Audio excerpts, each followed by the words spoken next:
नमस्ते ब्रो। तुमने जो टेक्स्ट भेजा है वो कन्नड़ के महान कवि जन्ना और उनकी प्रसिद्ध रचना यशोधर चरिते के बारे में है। चलो इसे आसान हिंदी में समझते हैं। कवि जाना का परिचय। समय।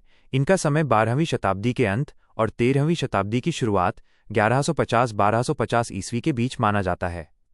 उपाधि। इन्हें कवि चक्रवर्ती की उपाधि मिली थी। शासक।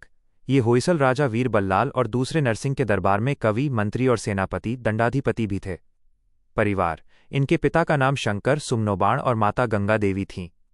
प्रसिद्ध व्याकरणकार केशीराज इनके भांजे सिस्टर्स सन थे। धार्मिक जुड़ाव।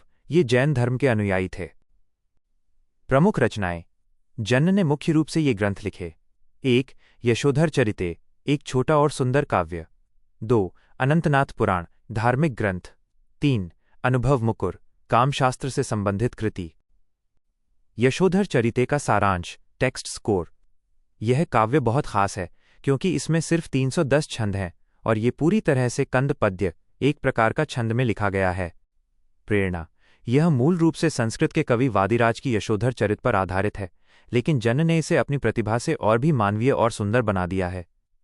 मुख्य संदेश। इस काव्य का सबसे बड़ा संदेश है जीवदाय जैन धर्माम, जीवों पर दया करना ही जैन धर्म है। ये अहिंसा के महत्व को बताता है। कहानी का मोड़।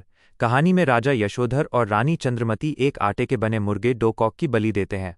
हालांकि वो असली मुर्गा नहीं था, लेकिन उनकी नियत इंटेंट मारने की थी। इसी संग एलपीए हिंसा के कारण उन्हें कई जन्मों तक कष्ट भोगने पड़े। अमृतमती की कहानी।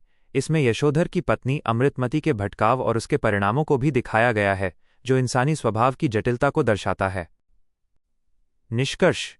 ये काव्य हमें सिखाता है कि हिंसा चाहे शारीरिक हो या मानसिक, उसका फल बुरा ही होता है। जन्न ने पुरानी धार्मिक कहानी को लेकर उसे सरल भाषा और सुंदर अलंकारों के साथ पेश किया है, जिससे ये कन्नड़ साहित्य की एक अनमोल कृति बन गई है।